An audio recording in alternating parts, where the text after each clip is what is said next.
Hey guys, welcome to the Projects Using Node.js course by Eduonix. My name is Brad Traversy and I'll be your instructor. Alright, so this course is going to be all about JavaScript on the server. Okay, that's what Node is, and we'll be learning all about Node and NPM, which is the Node package manager. That is used to install all kinds of different modules that do all kinds of different things. And we'll be discussing many different technologies. Most of them are relatively new, so it's important for you to really get a grasp and learn these technologies now. Each chapter has 4 to 8 sections, and each section will have 1 to 2 videos along with the program files, quizzes, and a document. So what you should know before taking this course, definitely some obviously front-end HTML, CSS, things like that. You should know some JavaScript.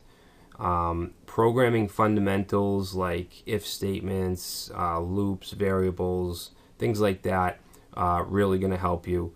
HTTP requests and RESTful interfaces is not required by any means, but will help you a lot if you kind of understand how that works.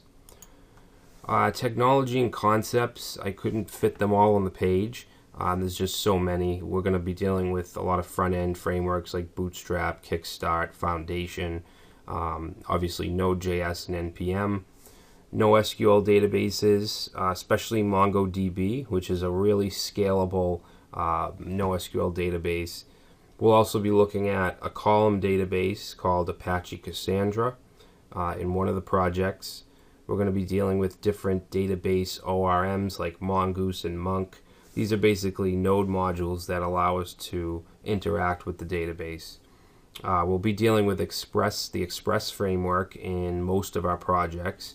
That's basically a type of, I guess, MVC layer or framework that sits on top of Node and deals with routing, things like that. Asynchronous programming, JavaScript in Node uses asynchronous programming by nature, so callbacks, things like that. Kraken is a framework or a layer that sits on top of Express that gives us a lot of additional options. Drywall, which is a user management system to take care of logins and registrations, uses bcrypt encryption for password encryption. We'll be using a module called Passport for user authentication. Socket.io, which is really interesting. We're going to get into WebSockets and things like that. And also HTTP requests and RESTful interfaces. Here's a project's overview. In Project 1, we'll be building a simple web server, an HTTP server. Section 2 will be a basic Express website with a contact form that works. And Project 3 will be a complete custom user login and registration system. This is going to be a big project, but I guarantee you're going to learn a lot from it. Chapter 4 will be a simple blogging system. Chapter 5 will be a community events program. So basically, we're going to use Drywall for user management, and then we're going to add some functionality for events. Chapter 6 will be the TechBooks bookstore.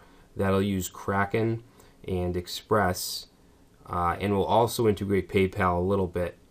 Chapter 7 will be a chat program called Chat.io. Now, this is probably my favorite one because it deals with sockets and real-time messages, things like that, which is basically the type of application that Node was built for. Chapter 8 will be a medical doctor directory. Chapter 9 will be a portfolio application. And with that one, we'll actually be using MySQL. So we're going to get into a little bit of the relational database stuff too. And then Chapter 10 will be a simple e-learning system where students can register for classes and view lessons, things like that. Alright, so that's it. That's the basic summary for this course. I really enjoyed it. Hopefully you do too. And I will see you in the first project.